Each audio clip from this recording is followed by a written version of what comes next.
साथियों, नमस्कार। आप देख रहे हैं टिप्स सिविल सर्विसेज और मैं हूं श्रीकांत त्रिपाठी। आज 12 जून है।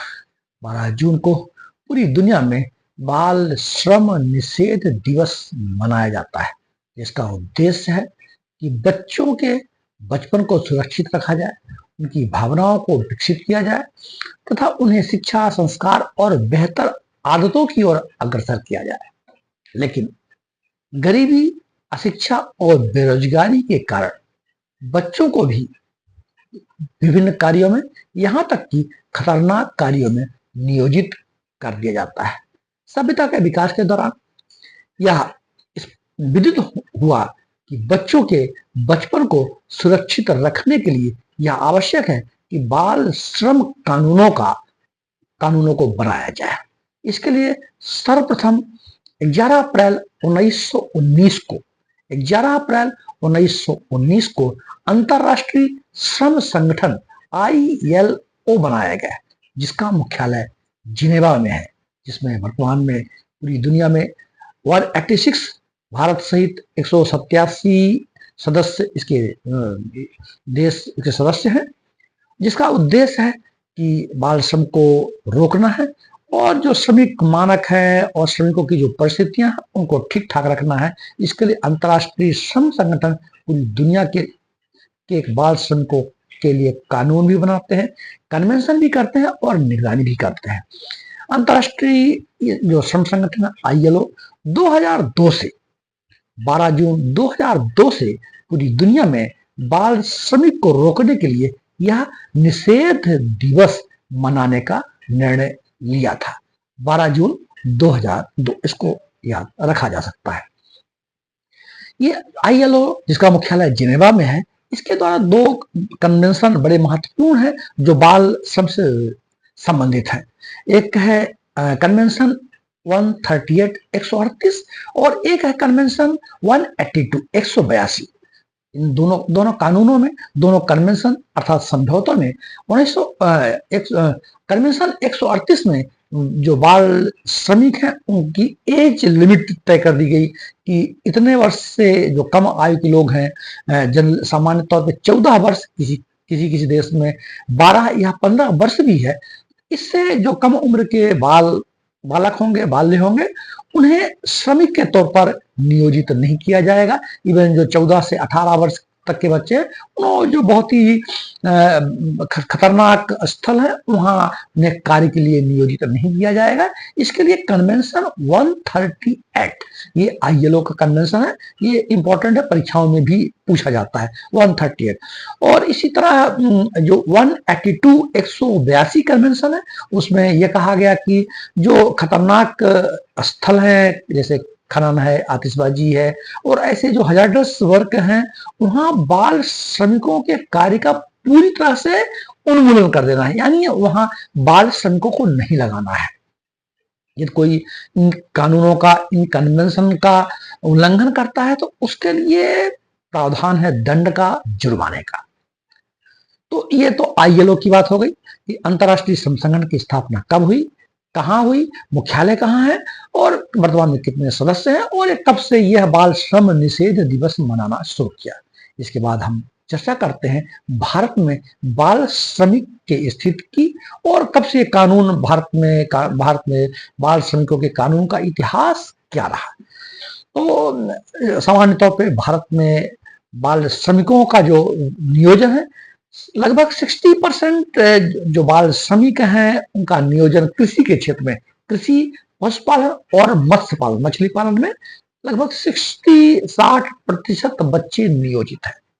इसका कारण यह है, एक तो अशिक्षा, बेरोजगारी और गरीबी, और दूसरा जो परिवार के लोग हैं एक प्रकार से बच्चों को अनपेड, अवैतनिक अनपेड चाइल्ड लेबर के रूप में नियोजित कर लेता है और गरीबी इसका एक बहुत बड़ा कारण है। इसके बाद बहुत सारे बच्चे, लगभग 12 से 15, 20 से 25% बच्चे ईंट के भट्ठों में और बहुत सारे सेवा कार्यों में, होटलों में, ढाबों में यहाँ कार्य करते हैं, और लगभग 5% बच्चे खतरनाक कार्यों में जैसे आतिशबाजी में लगे हुए हैं और जो खनन, माइनिंग उद्योग है वहां भी लगे हुए हैं। जो खतरनाक उद्योग हमारे भारत में, जो खतरनाक उद्योगों की सूची है, जो आतिशबाजी का मेन है, जो पटाखों के उद्योग हैं, तमिलनाडु का जो शिवकाशी है, यहाँ भी काफी बच्चे नियोजित रहे हैं और कई बार दुर्घटनाएं हुई हैं और कई बच्चे हताहत हुए हैं। तो तमिलनाडु का जो शिवकाशी है ये आतिशबाजी के लिए प्रसिद्ध है और यहाँ भी बच्चों का नियोजन किया गया है। जो कालीन उद्योग है मिर्जापुर में, उत्तर प्रदेश में कालीन बुनाई उद्योग, यहाँ भी बच्चे नियोजित हैं। यह भी खतरनाक उद्योग की सूची में आता है। और फिरोजाबाद उत्तर प्रदेश में ही है, फिरोजाबाद, वहाँ कांच का उद्योग है। तो ये कांच के उद्योग में भी बच्चों को नियोजित किया गया है और ये सब खतरनाक उद्योग की सूची में आता है। बाल श्रमिकों के नियोजन के लिए भारत में प्रयास होते रहे। ब्रिटिश शासन काल में ही, जब लॉर्ड रिपन का शासन काल था, ये वायसराय थे, 1881 के आसपास इनका शासन काल था, तो प्रथम फैक्ट्री कानून, जो प्रथम कारखाना अधिनियम लेके आया गया, वो लॉर्ड रिपन के शासन काल में लाया गया और इसमें बाल श्रमिकों के कार्य के घंटों को नियोजित किया गया कि 9 घंटे से अधिक काम ना करें। और उनकी जो एज लिमिट उस समय, तो तत्कालीन समय में 7 वर्ष ही थी। इसके बाद धीरे धीरे जो कानून आए, फैक्ट्री कानून आए, उनमें बाल श्रमिकों के एज को बढ़ाया गया और कार्य के घंटों को कम किया गया। जैसे 1881 में 7 वर्ष तक के बच्चों को नियोजन किया गया और कार्य के जो घंटे थे 9 घंटे थे। 1881 के बाद 1891 में पुनः फैक्ट्री कानून आया। इसमें जो बच्चों का जो उम्र थी 7 वर्ष से अब 9 वर्ष कर दी गई और कार्य के घंटों का भी नियोजन किया गया। तो 1881 में कानून आया, 1891 में कानून आया, 1911 में कानून आया, 1922 में कानून आया, 1934 में कानून आया और 1948 देश की आजादी के पश्चात एक बड़ा व्यापक फैक्ट्री कानून लेके आया गया और यह सुनिश्चित किया गया कि 14 वर्ष से कम उम्र के बच्चों को किसी भी कार्य में नियोजित नहीं किया जाएगा। उन्होंने शिक्षा और संस्कार, खेलने कूदने और एक सुंदर आदत और भावनात्मक विकास करने का अवसर दिया जाएगा। तो ये हमारी जो फैक्ट्री कानून का इतिहास था, जो 1885 से लेकर 1948 तक था। देश की आजादी के बाद संविधान में भी इसका प्रावधान किया गया। संविधान में जो हमारा फंडामेंटल राइट था, तो बच्चों को फंडामेंटल राइट दिए गए। संविधान का जो अनुच्छेद 21 है, गरिमापूर्ण जीवन जीने का अधिकार बच्चों को भी है और सभी को है। इसी के बाद इसमें जो 86 संविधान संशोधन किया गया और संविधान के अनुच्छेद 21A में शिक्षा को मूल अधिकार में जोड़ दिया गया। शिक्षा मौलिक अधिकार बन गया और यह कहा गया कि बच्चों 6 वर्ष से 14 वर्ष तक के बच्चों को निःशुल्क शिक्षा प्राप्त करने का कानूनी और फंडामेंटल राइट होगा और माता पिता का दायित्व भी होगा। यह फंडामेंटल ड्यूटी में भी जोड़ दिया गया कि हमारे संविधान के अनुच्छेद 21A में इसका प्रावधान किया गया। इसी तरह जो फंडामेंटल राइट का जो शोषण के विरुद्ध अधिकार थे, अनुच्छेद 23 और 24, इसमें भी अनुच्छेद 24 में बाल शोषण को रोका गया और कहा गया कि 14 वर्ष से कम उम्र के बच्चों को किसी भी हजारदस्त वर्ग में, किसी भी खतरनाक उद्योग में, खनन उद्योग में नियोजित नहीं किया जाएगा। तो यह संविधान की प्रावधान किया गया। इसी प्रकार राज्य को निर्देशित भी किया गया। जो हमारे जो डायरेक्टिव प्रिंसिपल्स हैं, संविधान के अनुच्छेद 36 से 51 तक में हमारे राज्य के नीति निर्देशक तत्वों का प्रावधान किया गया है। जो संविधान का अनुच्छेद जो डायरेक्टिव प्रिंसिपल हैं, उसमें अनुच्छेद 39 ई और एफ, ये ई और एफ 39 डायरेक्टिव प्रिंसिपल में बच्चों के शोषण को रोकने की बात की गई है। तो इस तरह संविधान के 2-3 अनुच्छेद बड़े महत्वपूर्ण हैं। 21A जो शिक्षा के मूल अधिकार संबंधित है, संविधान का अनुच्छेद जो 24 है बाल श्रम को रोकने का, बालकों के शोषण के विरुद्ध ये अधिकार है, और अनुच्छेद 39 ई और एफ में इसमें भी बालकों के शोषण के रोकने का प्रावधान किया गया है। इसके पश्चात 1986 में एक बाल श्रम निषेध अधिनियम भी लेके आया गया और 2016 में उसको अमेंडमेंट भी किया गया। इसमें भी प्रावधान किया गया कि 14 वर्ष से कम उम्र के बच्चों को किसी भी ऐसे कार्य में नियोजित नहीं किया जाए जिससे उनके स्वास्थ्य पर प्रतिकूल प्रभाव पड़ता हो। तो ये हमारी संवैधानिक प्रावधान है, संवैधानिक व्यवस्थाएं हैं।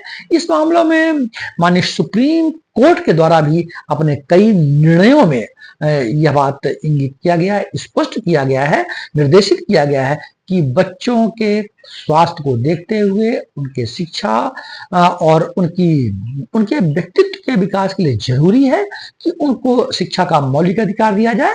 और सरकार, समाज और हम सबकी जिम्मेदारी है कि बच्चों को, बालकों को श्रमिक के रूप में कहीं नियोजित ना किया जाए। इसलिए 14 वर्ष तक के बच्चों को निःशुल्क कानूनी अधिकार भी दे दिया गया, मौलिक अधिकार भी दे दिया गया, और बच्चे स्कूल जाएं इसके लिए मध्याह्न भोजन, मिड डे मील 1995 में चालू कर दिया गया। उसका नाम प्रधानमंत्री पोषण अभियान कर दिया गया है, ताकि बच्चों का स्कूल के प्रति आकर्षण भी रहे और जो गरीबी के कारण, बेरोजगारी के कारण, अशिक्षा के कारण बच्चे स्कूल नहीं जा पाते, उसमें भी कमी आए।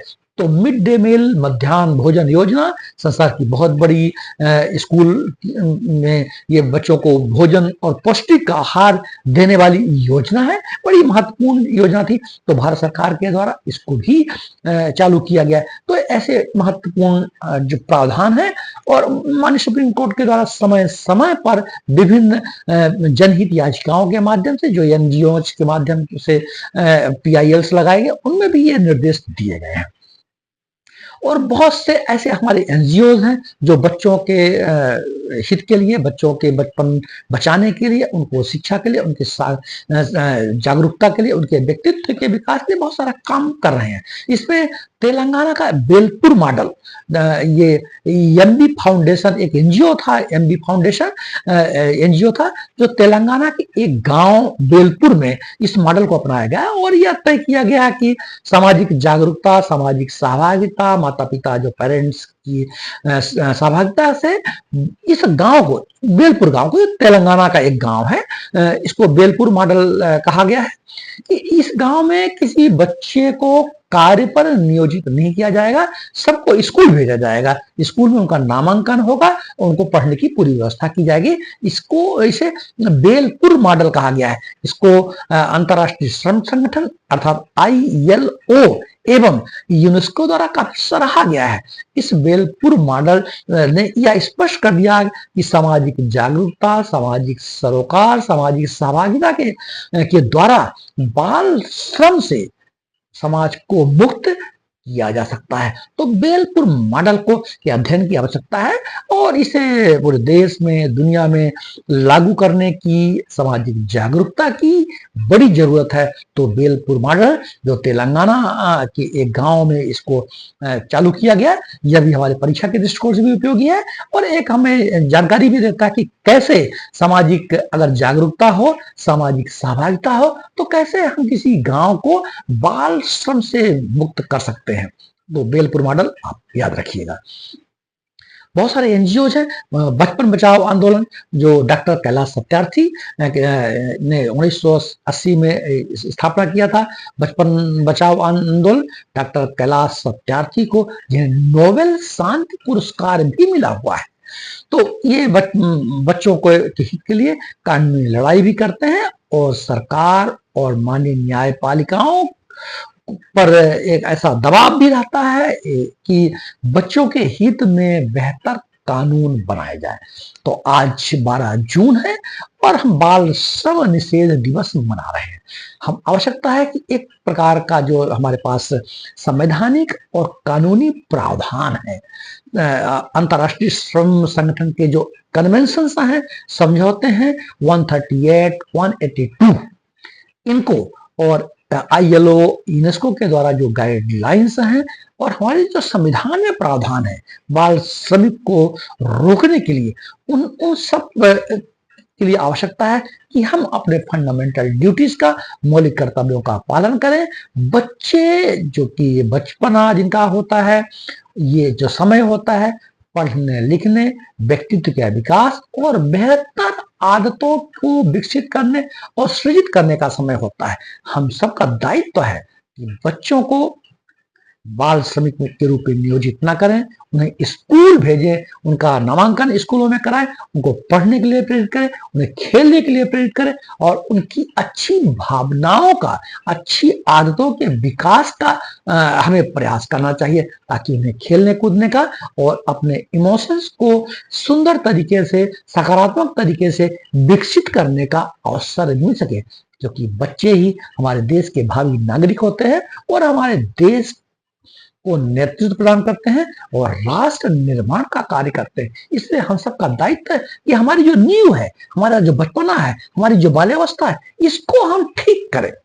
बच्चों के बाल्यावस्था को विकसित करने के लिए जरूरी है कि हम बच्चों को बाल श्रमिक के नियोजन से बचें। कम से कम खतरनाक उद्योगों पर बच्चों का नियोजन बिल्कुल ना हो और 6 से 14 वर्ष तक के बच्चों को निःशुल्क कानूनी शिक्षा का अधिकार है, यह भी हमें जानकारी होना चाहिए। इसके लिए उन बच्चों का फंडामेंटल राइट है और माता पिता की फंडामेंटल ड्यूटी है और यह पूरी तरह से शिक्षा निःशुल्क होती है। इसके लिए सरकार के द्वारा, विभिन्न गवर्नमेंट्स के द्वारा, एनजीओज के द्वारा कई प्रकार के प्रोजेक्ट्स, परियोजनाएं चलाई जा रही हैं ताकि बच्चों को बाल श्रम के नियोजन से और अपने देश को, विदेश को बाल श्रम से मुक्त रखा जाकर उनके भावनात्मक विकास और उनके व्यक्तित्व विकास के जो बेहतर प्रयास हो सकते हैं उन्हें किया जाना चाहिए। इतना हमें याद रखना है।